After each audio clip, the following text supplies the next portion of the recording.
Assalamualaikum warahmatullahi wabarakatuh.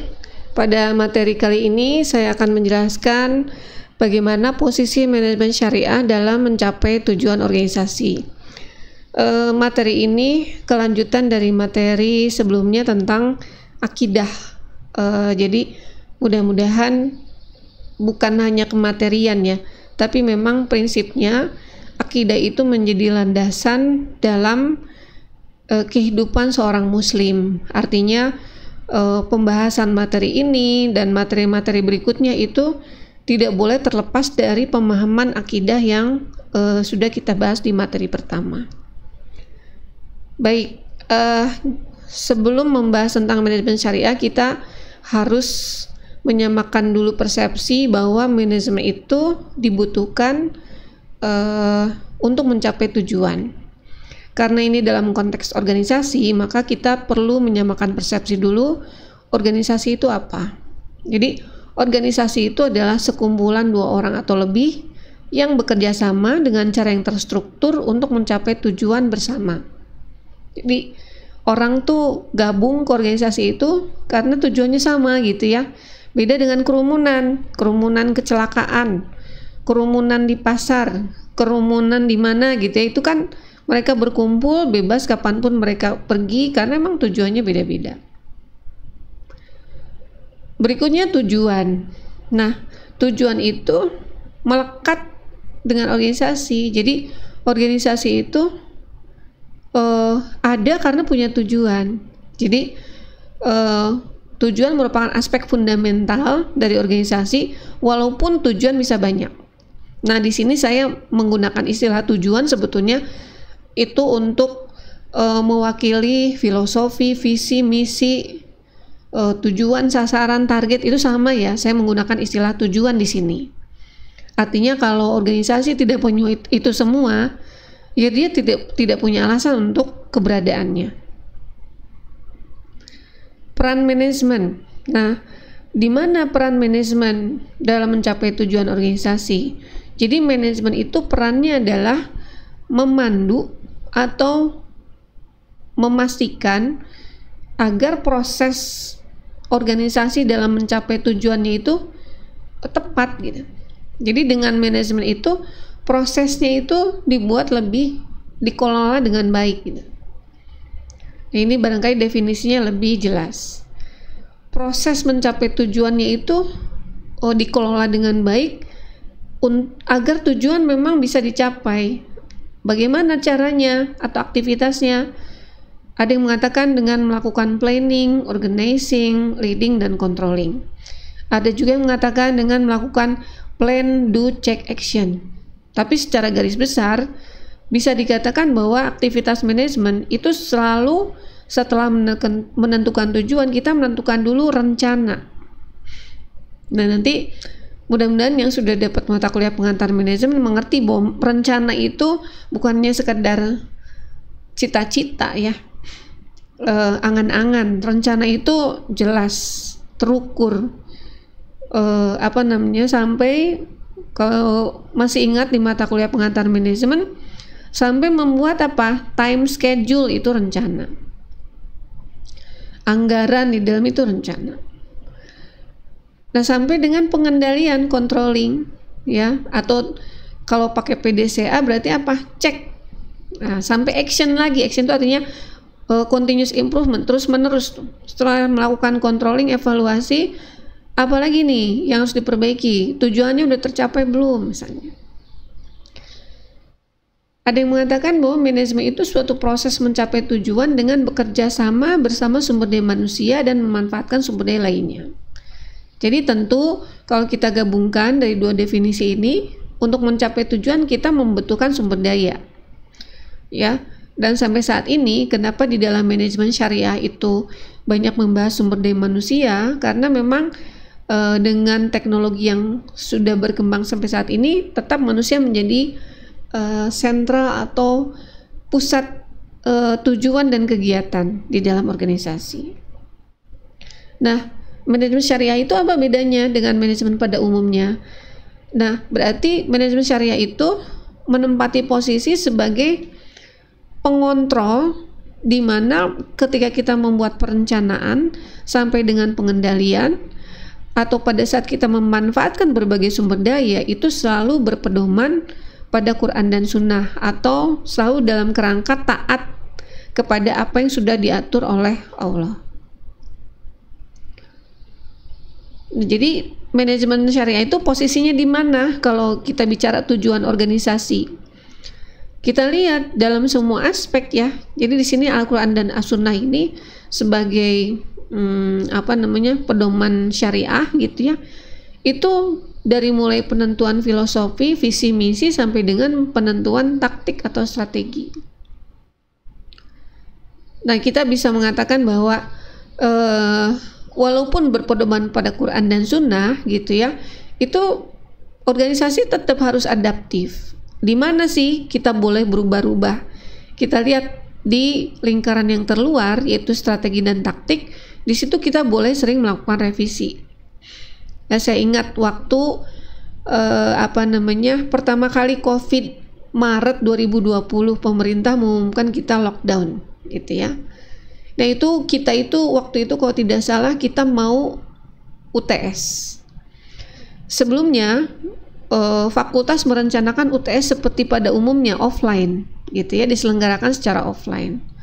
Tiba-tiba dengan COVID tidak mungkin kan mahasiswa ke kampus, maka strategi atau caranya boleh, taktiknya ya, cara menyelenggarakan ujian akhirnya dirubah, mendadak harus dirubah, semuanya harus online. Artinya kalau strategi atau taktik itu betul-betul harus adaptif, kita harus menyesuaikan dengan situasi dan kondisi. Kalau tujuan bagaimana? Boleh tujuan juga berubah selama tidak bertentangan dengan Quran dan Sunnah. Kalau filosofi, visi bagaimana?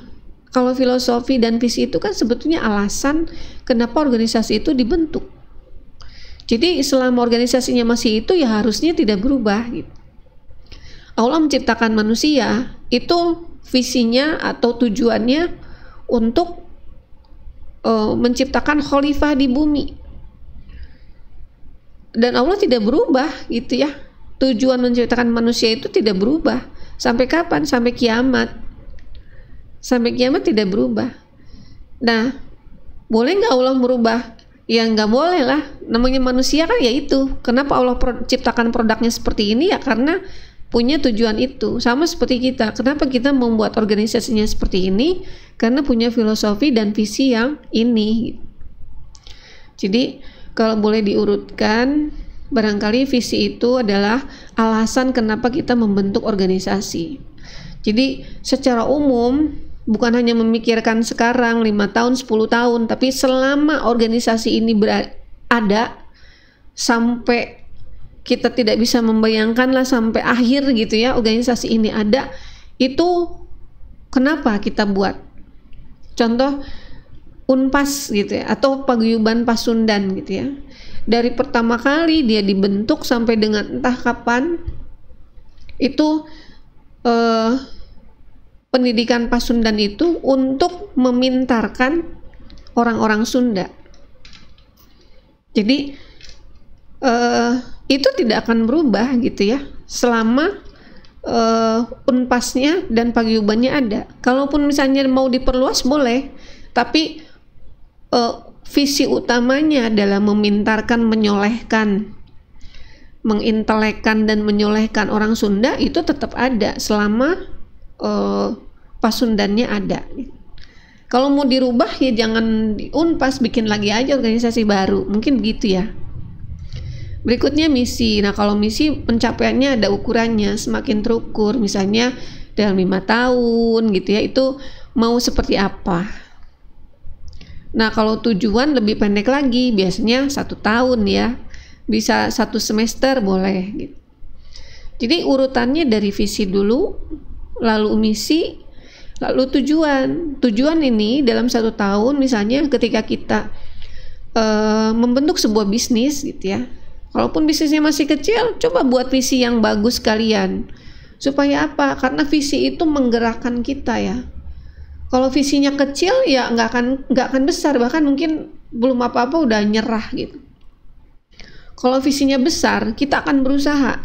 Oke, kalau satu saat betul-betul harus break dulu, saya break, tapi saya punya waktu.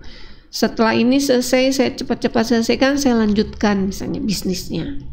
Jadi kita harus punya visi yang besar, misi, tujuan. Misalnya dalam 1 tahun ini, misalnya saya bisa misalnya menjadi salah satu, karena ini benar-benar bisnis perorangan, punya mahasiswa, misalnya 1 tahun ini mah target saya sekedar menjadi salah satu pengusaha makanan gitu ya, yang halal dan toyib untuk kalangan anak muda. Nah, artinya kan bukan sekedar halal toyib, tentu di dalamnya kalau mau bisa bersaing kan enak gitu ya, masuk kantong mahasiswa gitu ya. Nah, 1 tahun ini mah sekedar dikenal aja lah. Dikenal tuh artinya ya skop kecil aja dulu gitu. Ya kalau kita bicara media sosial kan pemasaran misalnya paling kuat di Jawa Barat lah ya. Nah, sebelum kita menentukan sasaran, kita harus melakukan analisis SWOT dulu. Dari SWOT itu kita tahu kita punya keunggulan apa ya, kita punya kekuatan apa, kelebihan kita apa. Misalnya kita digital minded, kita ngerti banget. Kamu belajar sendiri dari YouTube juga udah ngerti bagaimana misalnya Facebook Ads, IG Ads, terus kamu udah ngerti bagaimana jual di marketplace misalnya. Weaknessnya ada. Weaknessnya apa? Misalnya networkingnya sedikit misalnya. Ya, jadi temennya sedikit. Networking kan bukan cuma temen ya. Kenalannya, rekannya sedikit. Dan banyak lagi. Silakan SW-nya diidentifikasi. Opportunity yaitu sesuatu yang menjadi peluang kita, yang memudahkan kita, tapi dari eksternal. Misalnya harga paket semakin murah, ya. Terus anak-anak muda kuliah online, artinya butuh sesuatu untuk cemilan. Atau misalnya orang sudah berubah, suka berbelanja online. Nah, itu namanya opportunity. Tapi ada trait lain, misalnya. Trait itu kebalikannya dari opportunity, dari eksternal. Kalau weakness kan dari internal. Kalau trait dari eksternal, misalnya pesaing penjual snack banyak sekali, baik yang enak maupun murah. Terus apa lagi? Perilaku konsumen di di belanja online misalnya tuntutannya semakin banyak. Trait lain misalnya biaya ekspedisi masih mahal, misalnya ya. Nah, setelah kita coba memahami strength-nya, weakness-nya, opportunity trait-nya, baru kita tentukan sasaran. Oke, dengan kondisi SWOT seperti itu, tadi kan tujuannya melayani ya, sebagai salah satu pebisnis makanan misalnya di Jawa Barat dulu lah ya 1 tahun ini. Berarti sasarannya apa tuh?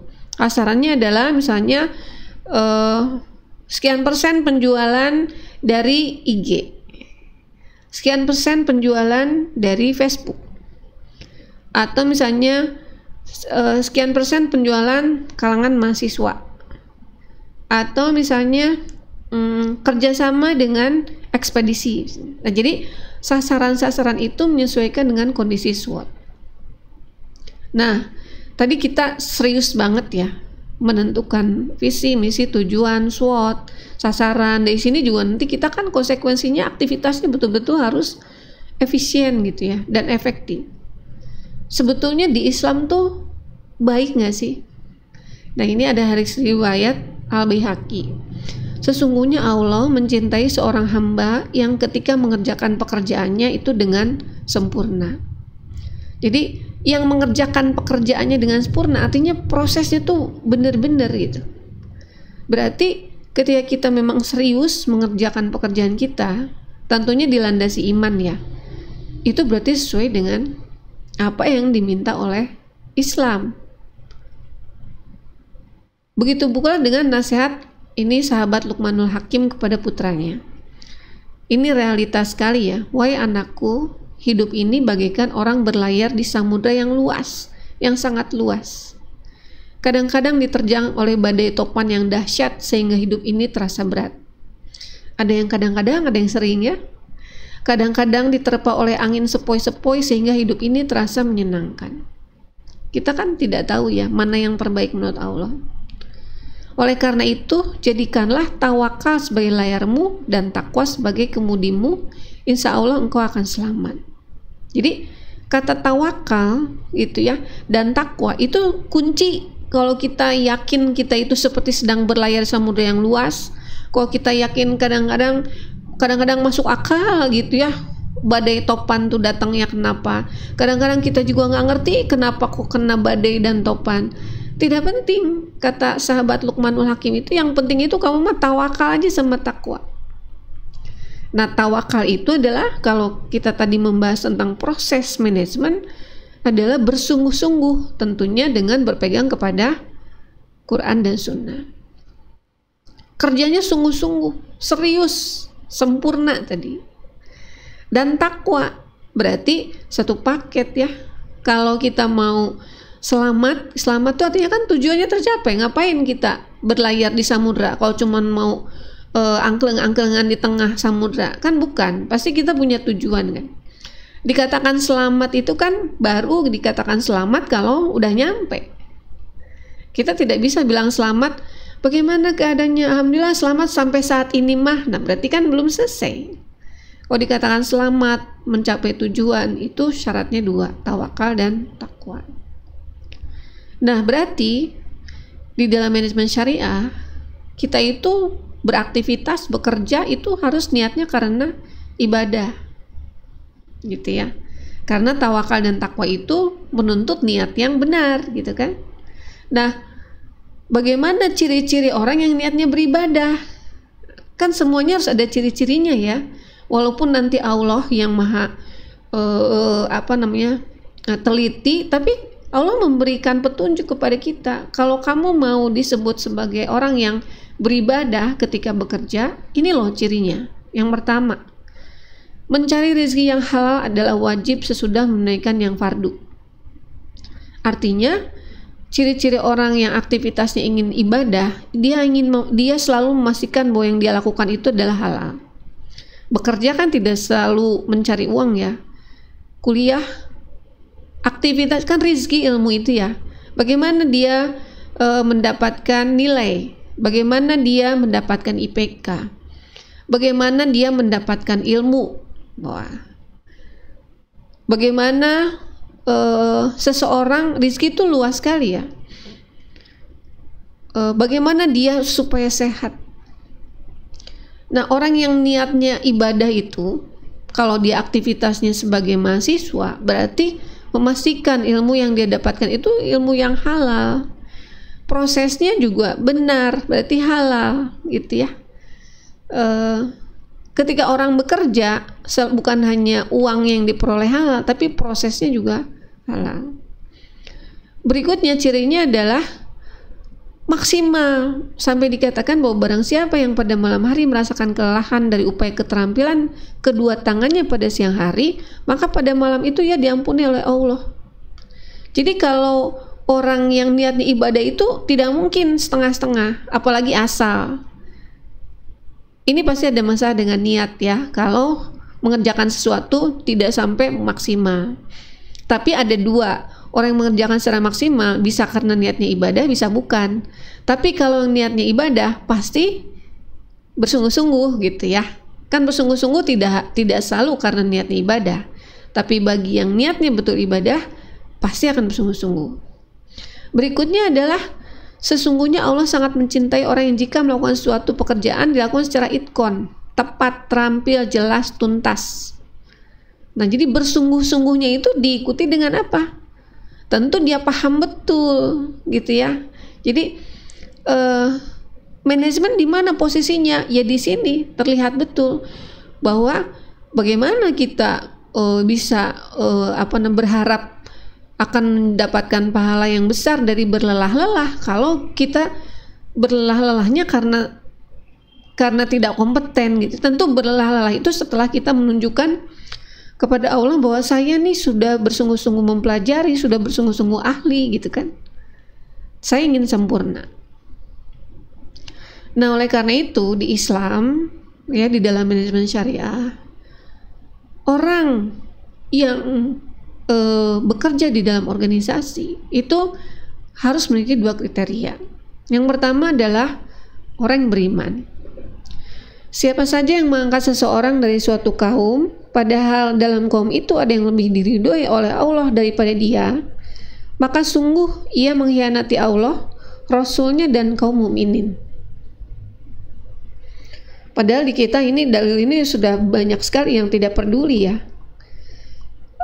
Kita itu ketika merekrut seseorang, jadi ini hati-hati ya kalau kita menjadi manajer itu. Kita sekedar melihat orangnya baik, jujur, dia mah hebat, pintar kerjanya. Bahkan pendidikan di kita, orang-orang di sekitar kita, masyarakat mengajarkan, yuk sekolah yang tinggi, supaya kamu kompeten, supaya kamu dapat pekerjaan yang lebih baik. Artinya apa? Memang lingkungan itu kondisinya sudah hampir tidak peduli lagi dengan iman tidak iman, yang penting kamu kompeten atau tidak. Padahal di sini Allah mengancam dengan mengatakan bahwa orang yang melakukan itu sungguh ia mengkhianati Allah, Rasulnya, dan kaum mukminin. Jadi ini kita ada di zaman yang memang sudah parah ya. Berikutnya adalah kompeten. Jadi nggak boleh kita bilang, oh kalau gitu Bu, yang penting orangnya rajin sholat ya. Oh kalau iman itu kan tidak hanya diukur dari sholat gitu ya, tapi iman itu diukur salah satunya dari taubat. Bisa saja yang ini sholat tahajud rajin, sholat 5 waktu dan lain-lainnya rajin, tapi dia misalnya sombong gitu ya. Yang satu lagi misalnya hanya menjalankan yang wajib-wajib, kelihatan baru belajar agama, baru taubat itu barangkali yang lebih penting ya. Yang berikutnya, apabila perkara diserahkan kepada yang bukan ahlinya, maka tunggulah kehancurannya. Jadi tidak sama sekali Allah itu hanya memerintahkan mendahulukan orang yang beriman, tapi beriman dan ahli. Butuh programmer, ketemunya sama orang yang jujur, soleh, ibadahnya rajin banget, nggak bisa programmer, nggak bisa program. Berarti itu ya Bu ya? Ya bukan lah. Kadang-kadang manusia itu orang bilang apa ya? Ya jangan sampai kita disebut seperti orang Yahudi ya. Sebetulnya bentuk penolakan adalah dengan berlemah-lemah gitu ya. Artinya usaha nyarinya aja baru segitu, kita sudah bilang susah, tidak ada. Jangan-jangan kitanya mungkin kurang iman, makanya nggak ketemu sama yang beriman. Jadi kalau kita ingin memenuhi 2 kriteria ini gitu ya, pastikan kitanya beriman dulu supaya kita bisa melihat. Nah, apa sih pentingnya mempekerjakan orang yang beriman dan kompeten? Nah ini, orang yang beriman sama seperti yang dibahas di materi ke-1, itu yakin kepada Allah, sehingga orang itu akan merasa selalu dilihat oleh Allah. Kalau merasa selalu dilihat, gak mungkin lah gak bersungguh-sungguh. Betul tidak? Kalau kita terus dilihatin sama bos sedang bekerja, gak mungkin lah kita berleha-leha. Nah ini merasa dilihatnya oleh Allah. Jadi orang beriman itu akan bersungguh-sungguh. Bagaimana dia bersungguh-sungguh kalau dia tidak berusaha kompeten? Jadi konsekuensi dari beriman harusnya dia berusaha kompeten. Tentunya di bidang masing-masing ya. Bu Ina sebagai dosen, mahasiswa sebagai mahasiswa gitu ya, sebagai pelajar.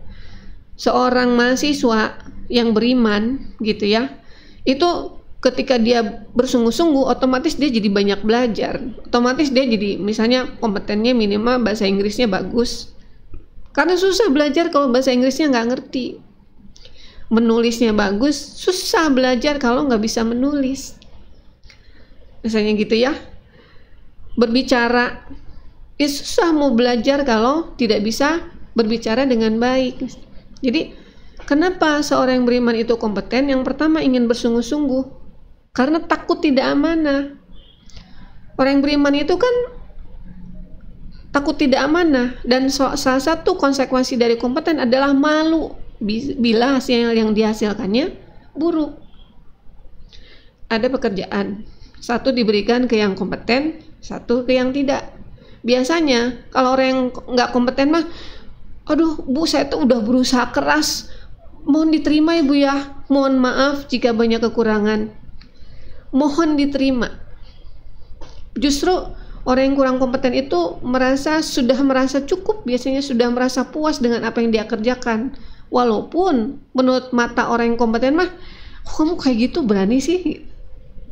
Nah, orang yang kompeten itu malu menghasilkan sesuatu yang buruk, sehingga dia berusaha untuk kompeten. Dan malunya tentu dua ya, karena dasarnya iman, malunya satu kepada Allah, yang kedua kepada yang manusia yang memberi amanah. Nah, tentu hasilnya akan sempurna, akan menghasilkan apa? Kinerja yang berkah.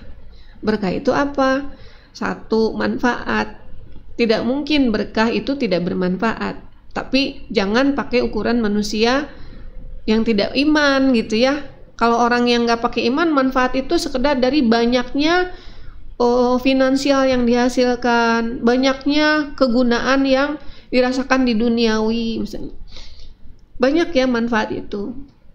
Orang-orang menjadi masalahnya ikut terselesaikan, orang-orang di sekitar menjadi tenang, membantu orang-orang menjadi tidak stres. Tentu secara finansial juga, misalnya minimal untuk keluarganya terpenuhi, misalnya tidak membebani keluarga misalnya. Ada secara finansial, tapi yang namanya manfaat luas sekali ya. Yang kedua, menenangkan. Karena dasarnya iman, dia jujur, dia berusaha kompeten, dia yakin dalam mengerjakan sesuatu itu, paham. Makanya dalam proses pengerjaannya juga tenang. Tidak ada pakai kolusi, tidak pakai kalau mahasiswa tidak pakai copy paste tanpa menyebutkan referensinya, apalagi caplok sana sini dibuatkan oleh orang, itu tidak menenangkan gitu ya. Oh, saya mah tenang Bu, ya nauzubillah, mudah-mudahan bukan karena sudah ditutup ya, atau itu mah karena kebodohan. Kan bodoh tuh dekat kepada celaka kan. Berikutnya, menenangkan juga dari hasilnya, karena ini mah tahu hasil kerja keras, hasil benar, prosesnya betul, maka hasilnya juga menenangkan. Nerima segini tuh ya alhamdulillah, seneng banget ini dari Allah, dan yakin ini halal. Menenangkan berikutnya, dipakainya biasanya kalau yang berkah itu untuk apa? Untuk kebaikan.